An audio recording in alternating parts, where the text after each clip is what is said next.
I I hope that makes sense to people. This is the thing where I can get rambling, and I'm the meme of Charlie from Always Sunny in Philadelphia with just the web of stuff on the wall. Where I'm just like magic systems. That's-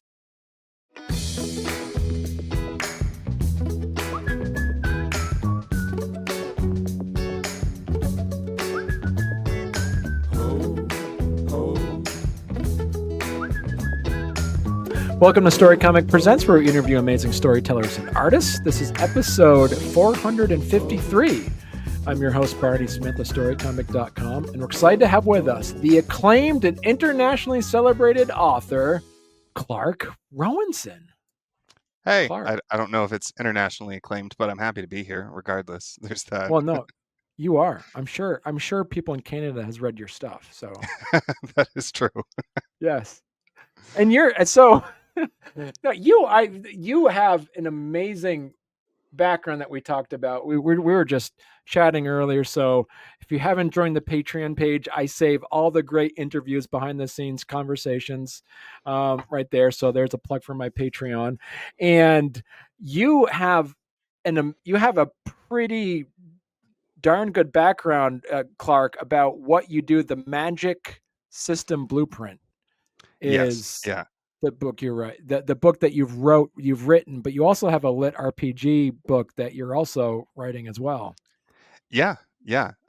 So I work a lot with magic systems, advanced tech. I help writers a lot. That's what I do with my coaching, and that's where like the magic system blueprint comes in. And the past year and a half has been me working on this lit RPG trilogy that I'm co-authoring. So yeah, and anything, any of the places where our stories step beyond reality, monsters, magic, tech, weird planetary stuff, I love it all. I love figuring out how it works and like how it functions in systems and how we can start understanding it and integrating it and exploring it as creatives. In my bio, I talk about how I study this stuff like other people study oil painting, and it's true. Like I sit here and I just think about what does this mean? How can we break this down? What's this person doing over here compared to this person over here? I'm a big nerd. It's really the short version. So then, somebody that's written the book called the Magic System Blueprint. My first question, I'm just gonna hit you, Clark, with the big one. I'm gonna hit you with the big Go one for it. first. Okay, what's your definition of magic? So that is a great question, and it has changed over the years. But the definition that I have in the blueprint is anything that enables effects or abilities beyond our current capability or understanding. Now, Okay. I still have that definition for reasons that, if we want to get into it, we absolutely can. I have shifted that so that definition no longer applies to magic systems, but what I now call reality plus systems, because it's any of those places where your story steps beyond reality. So it is anything enabling effects or abilities beyond our capability or understanding. So that makes it a nice catch-all to include magic, werewolves, stargates, anything, literally anything where it's like, that doesn't exist in our world, but it does here.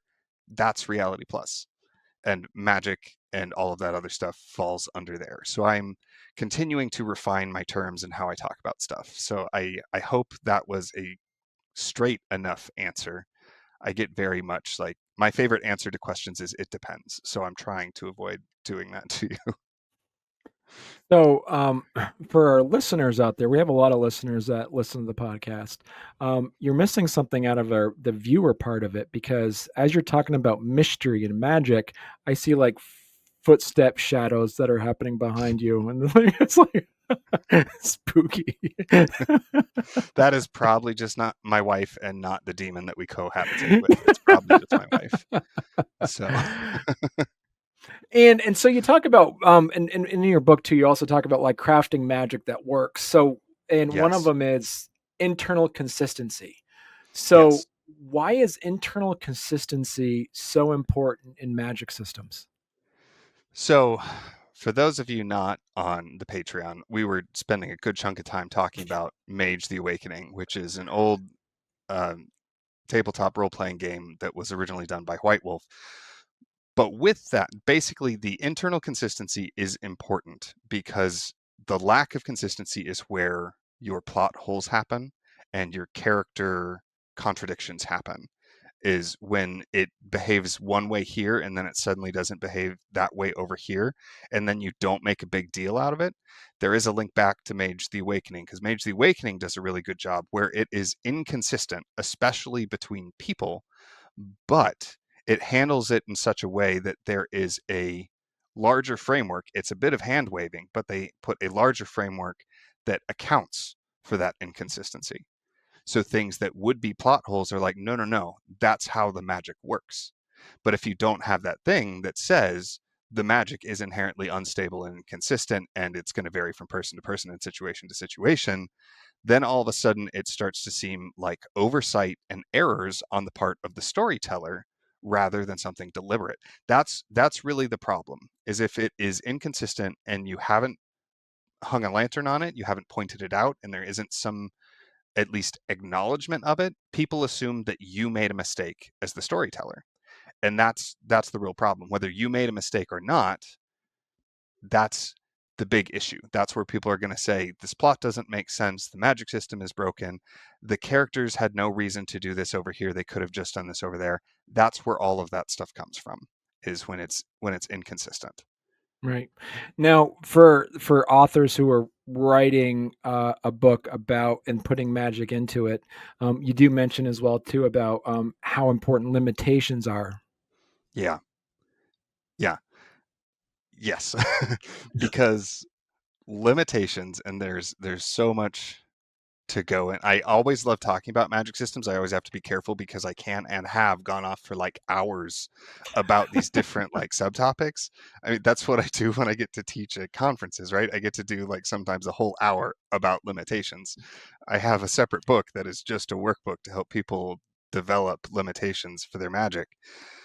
So limitations are important because that is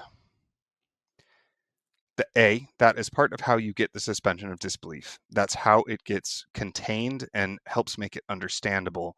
But most importantly, that is how you retain conflict in your story. Whether Mm, you're doing a tabletop RPG, a web comic, a standard novel, a little RPG novel, it really doesn't matter. If there are no limitations, then there is no conflict. And there is a place for that. I am aware that there's an entire space, especially in lit RPG right now, where the overpowered protagonist and just power fantasies is the point.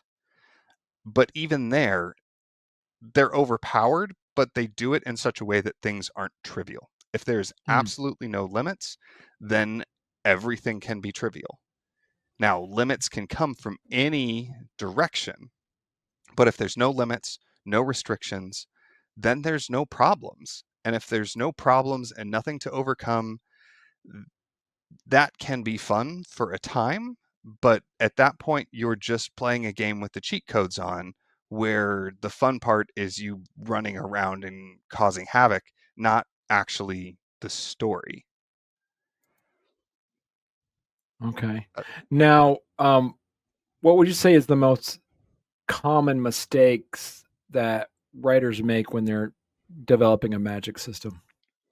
Yeah, so the two most common ones, the one that I hear a lot from people is there are no limits except imagination. That's a big one. So if people say, "Hey, no, I don't have any limits. The magic can do whatever." That's a big part. But a very common one is people will say, "Oh, it's all based on knowledge and imagination." And it's a very common place to start, because what we want as storytellers is we want to be able to do anything with our story. I get it. The problem with that is if you are truly only limited to human creativity, your world is going to last about 5 minutes before somebody figures out something that is either going to intentionally or unintentionally destroy it all. I mean, we are very creative monkeys. It's not going to take us long to do that. The other biggest issue that I see is when people don't explore the implications, specifically when their magic is hyper contextual and they don't bother exploring it in other contexts. Hmm.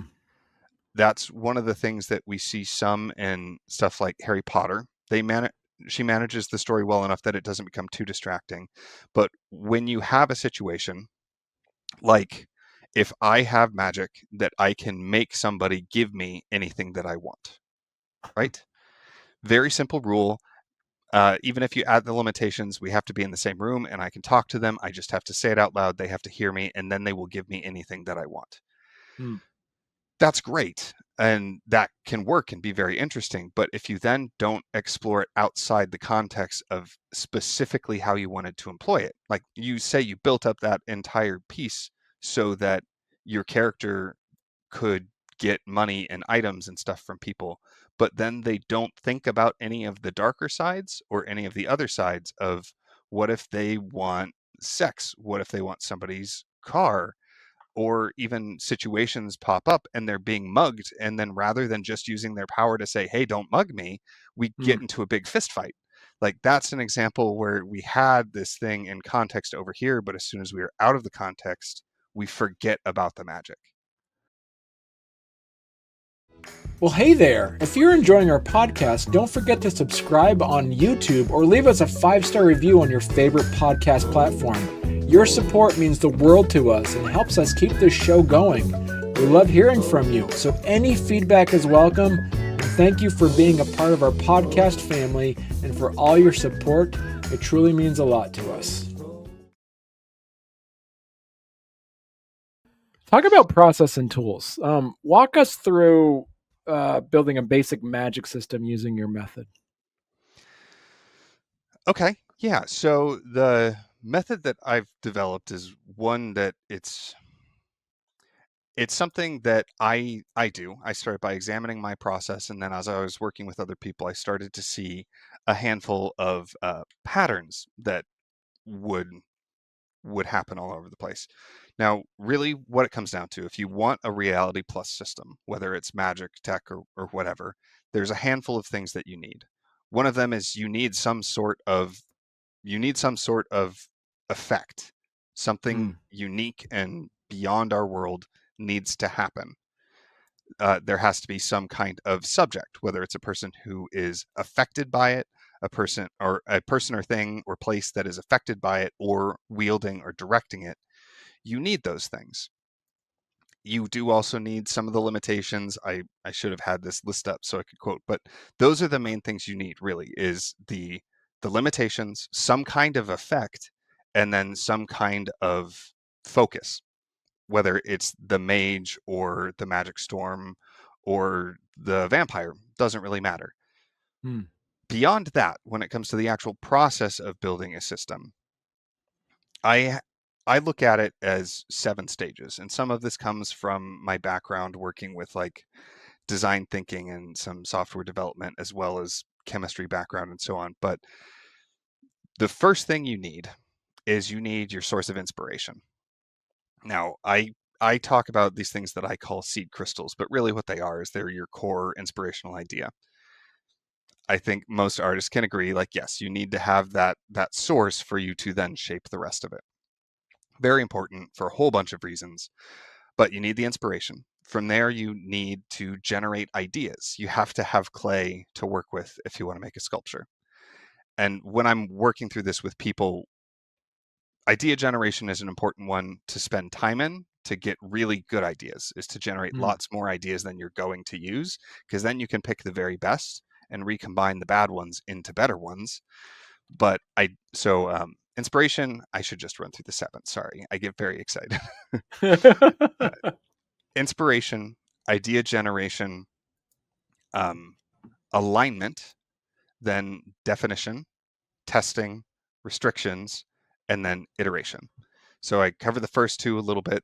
Once you have a bunch of ideas to work with, idea generation is where you can come up with all of the things that your system could be. Alignment is where you start looking at the story you want to tell, the medium that you're using, and the audience that you're targeting.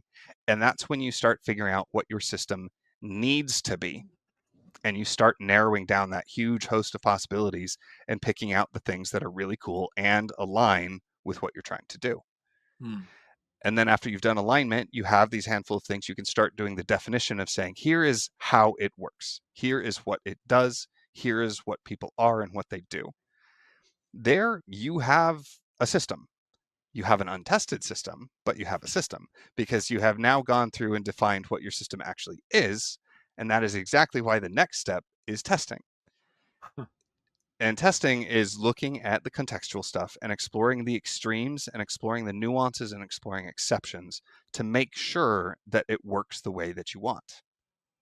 Because you might have power loops, or you might have interactions that you didn't think of. You might have hacks that people can do to grow uber powerful, infinite wealth, immortality, any of those things. And if you don't want those, you need to test to see if there's a way to get to those. And if there is, then if there isn't, you're golden. If there is, that's when you go into the next stage of restriction, and you take those places where there's things that you don't want, there's extremes that you don't want, and you start adding limitations and restrictions to make it so that those things can't happen anymore. And you don't have to cut everything out. This is Mm. the example I always give is I make magic systems for fun. So I have like a bunch of weird ones that are in my backlog, and one that I really need to write like a novella or something for. I did this before COVID, but it is a virus-based magic system where there are strains of viruses that when you are infected by them, you gain magical powers. Okay.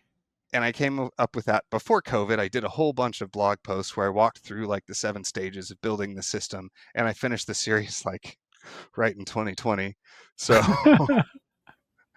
uh, that was unfortunate. But one of the things in there, one of my favorite powers is it was called the portal strain, because when you were infected, it was a bloodborne illness, and what it would do is if you bled, your pools of blood as acted like portals.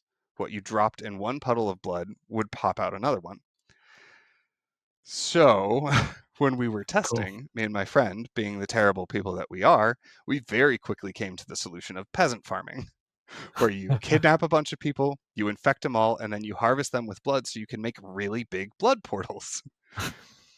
That's a potential break in the system, but I decided to keep it because it's interesting. And if a Mm. character wants to go to that lengths to do that, that's a fun story. So you Right. don't have to cut everything out with restrictions. Um, Okay. and then you have iteration, because anybody who has written a book or done pretty much any kind of project, any type of creative project, we don't get it done in the first draft. Even if we do get it done in the first draft, you can make it better with additional drafts. It's the same thing with your Reality Plus system. So Mm. iteration is your chance to go back and do steps over again, both to catch the things that you missed. And iteration is very important for me because it lets me get rid of some of the perfectionism of being like, this has to make sense, this has to work, there can be no flaws. It's like, it's fine. I have an entire stage to handle that. So Mm. that's the 7 stages. The blueprint is a tool that kind of fits into specific stages. I have other tools and processes that I develop, but that's the big one of like how to actually build it and what you need. So very And very long answer. um, so, uh, what tips then would you give for writers who are struggling to kind of like fix their broken magic system? I'm trying hard not to give you my favorite answer of it depends, because it entirely depends. The general tips that I would give is to try and identify what you're struggling with and link Mm. it back. See if you can link it back to one of the 7 stages. If things are feeling too derivative, you might need to do more idea generation. If it doesn't seem to fit, or you're not liking how it's connecting to your story, or it seems out of place in your world or your characters, you might need to revisit alignment. If it's Mm. feeling really scattered and all over the place, you might need to go back to your seed crystal, your inspiration, and actually make sure that things are connecting and supporting that core original idea and not just going anywhere and everywhere. If it really is like, hey, this thing is a problem and causing plot holes, that's restrictions. You just need to sit down and come up with restrictions that are going to make that problem go away. So Mm. that would be my main tip, is see if you could identify what is bothering you and use that to guide you to the right stage. So let's talk about a little bit about like the industry itself, either through lit RPG or through fantasy, or through authorships and stuff like that. Um, what do you see the magic system genre? How do you see this evolving? Where we're currently going. Hmm. There are a couple things that we can talk about here. It's taken my brain a little bit to wrap around it, and then there's the part that sounds and feels very egocentric to me, which makes me very uncomfortable. But we'll kind of go through these. What my hope is, my big hope is that in 5 to 10 years, me or other people like me are able to start dissecting some of this stuff enough and bringing it enough into the mainstream that the way creatives think about magic systems changes. Mm. My hope, my dream is that 10, 15, 20 years from now, we view the reality plus portion of our stories with a similar level of understanding, clarity, and direction that we do with our plot structures. Plot structure did not used to be a thing. Story structure did not exist. It was you write and you get better, and eventually you get a feel for it, and you write good stories that pull people through. We have done a lot of examination and dissecting and being like, we have the story clock, we have the peak, we have the climax, we have all of this different stuff. That is where I want it to go. I want the Mm. understanding, the colloquial zeitgeist understanding of reality plus systems to go in that direction where it stops being this nebulous art form of you make magic systems until you're good at it, and we actually have these detailed conversations of here's what it means, here's ways you can use it, here's how it connects in, and giving people who need that framework the framework to work with. That's where I want it to go. Okay. Where we're going overall right now, I think it's it's interesting because it is one of those things where everything is changing, but also everything is staying the same. Hmm. Because right now there is a heavy push towards more hard rational systems. Hmm. And for those of you, when most people say hard and soft magic, they're referring to Sanderson's first law, where he talks about what he calls hard and soft systems. I talk about it a little differently. For me, it's not just a single axis, it's actually a quadrant. It's a quad chart where hard and soft runs up and down, and then rational and irrational runs left and right. Huh. And the way Sanderson looks at it, his definition of hard and soft kind of runs diagonal from the top of the hard rational to the corner of soft irrational. Most of Sanderson's stuff sits in the hard rational quadrant because it is very well explained and it is incredibly rational. He gives you the rules and you can extrapolate from the rules and be correct. Whereas things like Lord of the Rings and Harry Potter are much more in the soft, irrational system, where we don't know the extent of the system, we don't know all of the rules, and we only know things work because we have seen them work. We can't assume Hmm. they work in other contexts. So I do feel that for a while we have been shifting towards hard rational because a lot of people have been wanting to do Sanderson. I think that is probably going to continue. With the rise of lit RPG, that might shift because lit RPG often has more down a bit towards the hard, or sorry, the soft rational, generally Right. because of the scope of the systems is so large, or you'll end up with these weird things where it's on the borderline between rational and irrational because there's some logical consistencies but lots of jumps. So it seems like we are shifting more to the rational side of things, but then that's only in specific genres because reality plus systems exist across all genre fiction. If there is a point that steps beyond reality, it's reality plus. So that includes a lot of horror, a lot of all urban fantasy, even all of your paranormal romance, even some of your quirky things where there's just this one weird element. Like I'm completely forgetting the Curious Tale of Benjamin Button or the movie with Robin Williams where he's a kid that ages like 5 times as fast as normal or Well, something like that. yeah, Jack. Yeah. Yeah, yeah, where it's our world, but there's this one extra thing. Those are all reality plus. So there's different types of systems that fit well in different genres. Cosmic horror is ripe. It is the best home for things that are soft irrational. Cthulhu, Lovecraft, that stuff by definition is so irrational that it drives you insane when you see it. So like it's a weird answer, but that's kind of where I'm hoping is I'm hoping we can shift more towards this deliberate, structured understanding of it for the people who want it. And I do think there's a lot of people who want it and could benefit from it. In Okay. fantasy, I think we're shifting a bit more towards the rational side, a little more towards the hard rational, but then collectively, it's still all over the place. And so and you mentioned two of your lit RPG. Is that what is that what you're working on now? Yes, yes, I've been working on a lit RPG trilogy for the past year and a half. That is all I have been doing the past year and a half. Do you want to talk a bit briefly about your lit RPG series? Absolutely. I would love to. So it's the book one is called Spawn Point, and I'll give you the quick pitch and we can talk about the magic system, the game system, or whatever you want because I'm a nerd. But here's the basic pitch. So Toffa is 40 years old, and this is her last chance at immortality. If she can beat the odds and survive the trial, she will be uploaded into the eternal singularity, where she will be able to start her life as an immortal external within the system.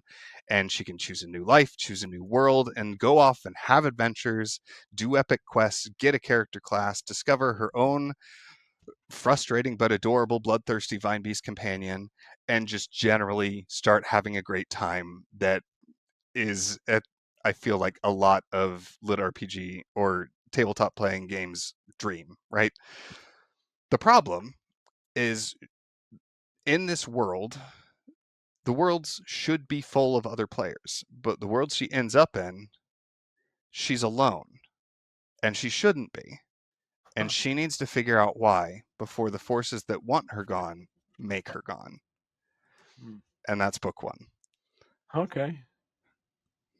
So from there, I'm happy to talk about any of the stuff. I don't know if you want to talk about the magic in it, the game system in it. So much we can get into, and I like to talk, so it's fine. So, so if people want to learn more about you and your work, Clark, they can go to CRR, well, crrowenson.com, correct? Yes, yes. I am not the best at keeping that up to date, but I am pretty good about reaching out to my newsletter consistently. Okay. Like even when we were prepping here, I saw some parts as you were browsing through. I was like, "Oh, that needs to be updated." Whoopsie. But that's that's the best place to reach me too. Is I have a contact form. I generally respond to emails within the week, if not a couple of days. I do also have a YouTube channel where I haven't been active on the past year and a half because I've just been doing the lit RPG.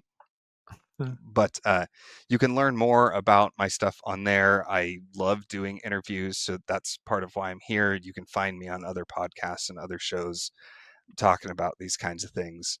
But if anybody wants to look at hiring me for coaching or doing a consultation or just nerd out about stuff, my website is the best way to contact me at this point. Okay. Perfect. Yeah, we're looking at that. It's crrowenson.com, and we'll have a link to that in the show notes. And we're talking to Clark Rowenson, the magic engineer. Is that your nom That de is the plume right YouTube there? channel, yeah, That's the YouTube channel. Okay. Awesome. and Well, thank and you just so the much, moniker I'm Clark. sticking with. Oh, thank you Yeah, so that's much the for moniker having you're me. sticking of.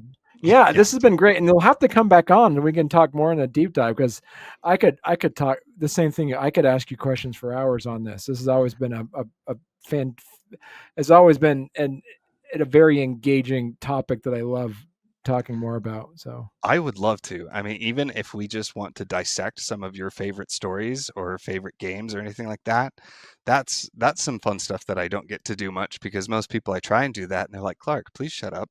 So no, I would love to do that. And the only other thing I'm going to throw out is Spawn Point is available on Amazon for pre-order right now. Book one is going to be releasing the release date is I believe October 22nd this year, and we're actually hoping to do the whole trilogy in a fairly rapid release.